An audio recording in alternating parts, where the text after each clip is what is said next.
भोगी हा आनंदाचा आणि उपभोगाचा सण म्हणून साजरा केला जातो। तसेच भोगी या शब्दाला दुसराही अर्थ आहे। जेव्हा आपण देवाला नैवेद्य अर्पण करतो तेव्हा त्या नैवेद्याला भोग म्हणतात। याचप्रमाणे भोगीच्या दिवशी विशिष्ट पदार्थ तयार करून सवाष्णीला जेवायला बोलवतात आणि जर ते शक्य नसेल तर मग त्या पदार्थांचा शिदा तिच्या घरी दिला जातो। तर यालाच भोगी देणे असे म्हटले जाते। न खाई भोगी तो सदारोगी असं आपण लहानपणापासूनच ऐकत आलो आहोत।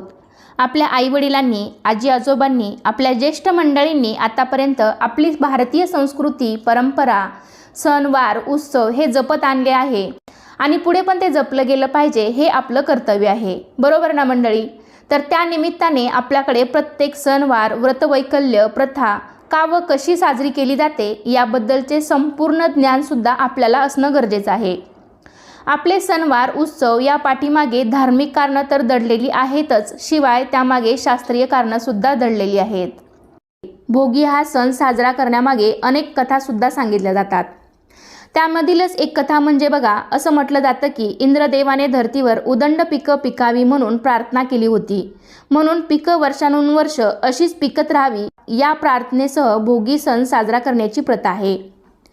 हिवाळ्याच्या मोसममध्ये सर्व प्रकारच्या भाज्या येतात। शेताला नवीन बहार आलेला असतो, त्यामुळे थकलेल्या शेतकऱ्यास थोडासा विसावा मिळतो आणि या मोसमात शेतकरी राजा भोगीची मिक्स भाजी आणि तीळ लावलेल्या बाजरीच्या भाकरीचा आस्वाद घेत असतो। बऱ्याच ठिकाणी या भाजीला खेंगट देखील म्हणतात। या सणाला सर्व प्रकारच्या भाज्या एकत्र करून ही भोगीची भाजी बनवली जाते।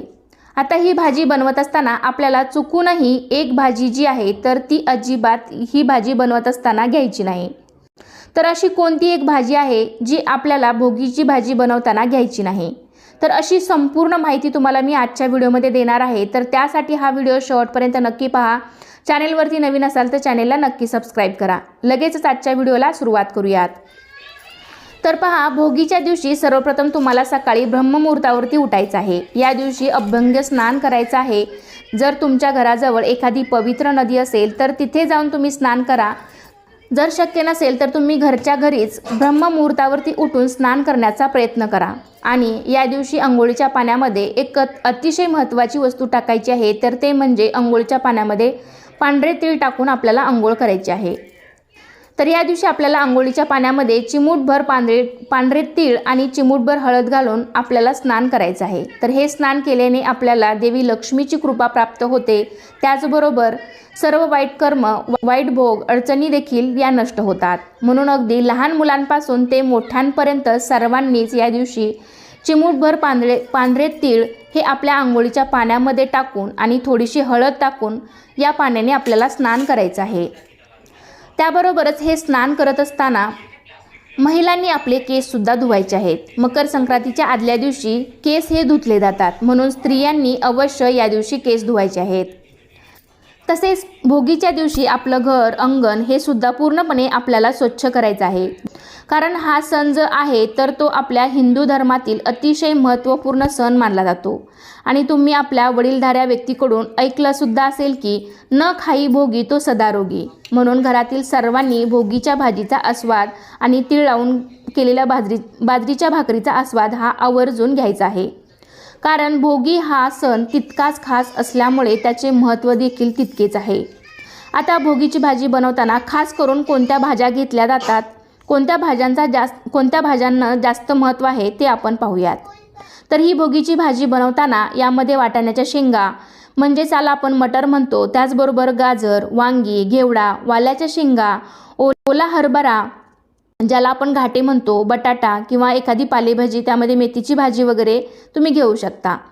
तर या सर्व भाज्या एकत्रित करून ही भोगीची भाजी तयार केली जाते। आणि या भोगीच्या भाजीमध्ये तिळाचे कूट आहेत किंवा मग शेंगदाण्याचे थोडेसे कूट, हे कूट घालून ही भाजी बनवली जाते।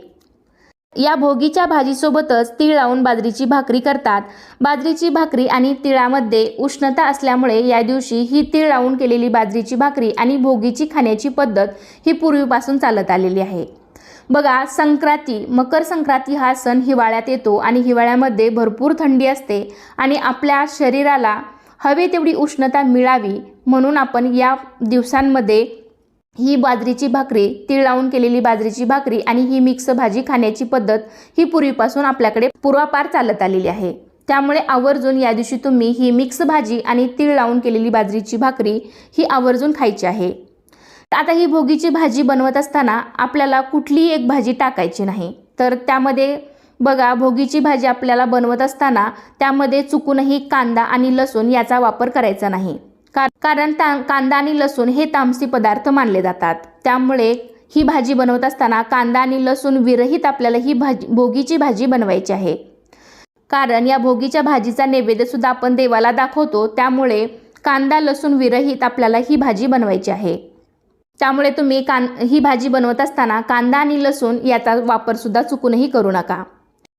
हिंदू धर्मात पूजा आणि उपवास करताना अनेक शाकाहारी गोष्टी सुद्धा खाण्यास मनाई केलेली आहे। प्रामुख्याने पूजापाठ करत असताना किंवा उपवास आपण करत असतो तर त्यामध्ये मांसाहार आणि तामसिक पदार्थ हे वर्ज्य मानले आहेत। हिंदू धर्मात पूजापाठ, उपवास या सर्व गोष्टींना खूप महत्त्व आहे। तर तामसी पदार्थ कोणते आहेत? तर कांदा आणि लसूण हे तामसी पदार्थ मानले जातात।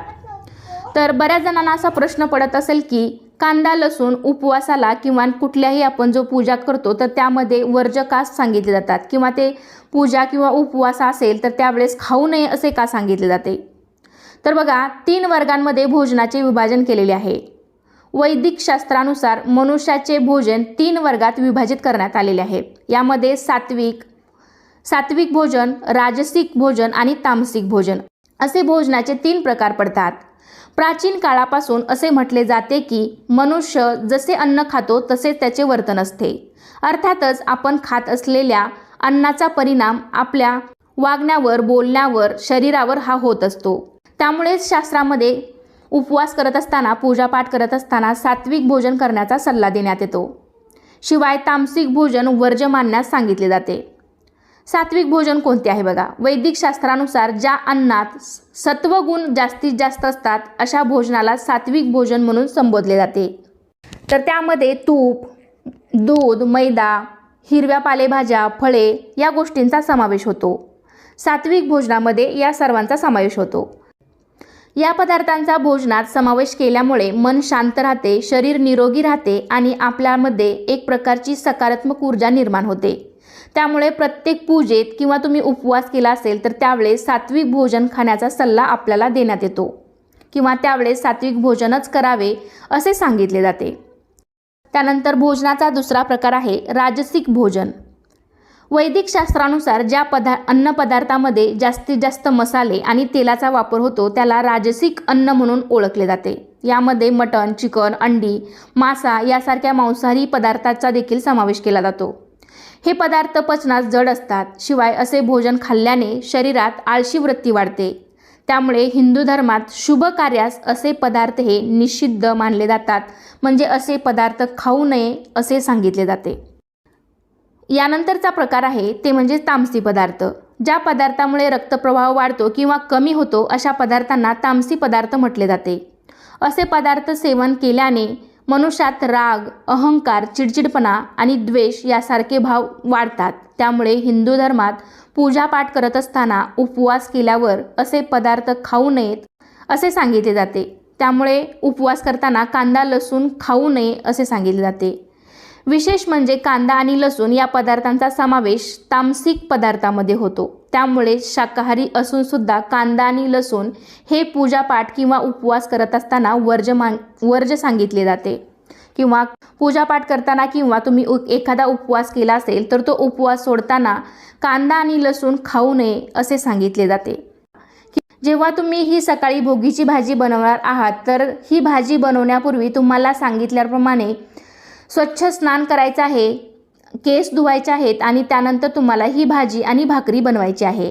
कारण याचा नैवेद्य आहे तर तो आपण देवाला दाखवतो, त्यामुळे आपण स्नान करूनच हा पदार्थ आहे तर तो बनवायचा आहे। जेव्हा तुम्ही ही भोगीची भाजी बनवणार आहात तेव्हा पहिली भाकरी आणि थोडीशी भोगीची भाजी ही तुम्हाला एका ताटामध्ये घेऊन सर्वात प्रथम देवाला याचा नैवेद्य ठेवायचा आहे, आणि त्यानंतर तुम्हाला ही जी आपण जो नैवेद्य ठेवलेला आहे तर तो तुम्ही नंतर गाईला खाऊ घालू शकता। या दिवशी गाईला घास देणे सुद्धा अत्यंत शुभ मानले जाते।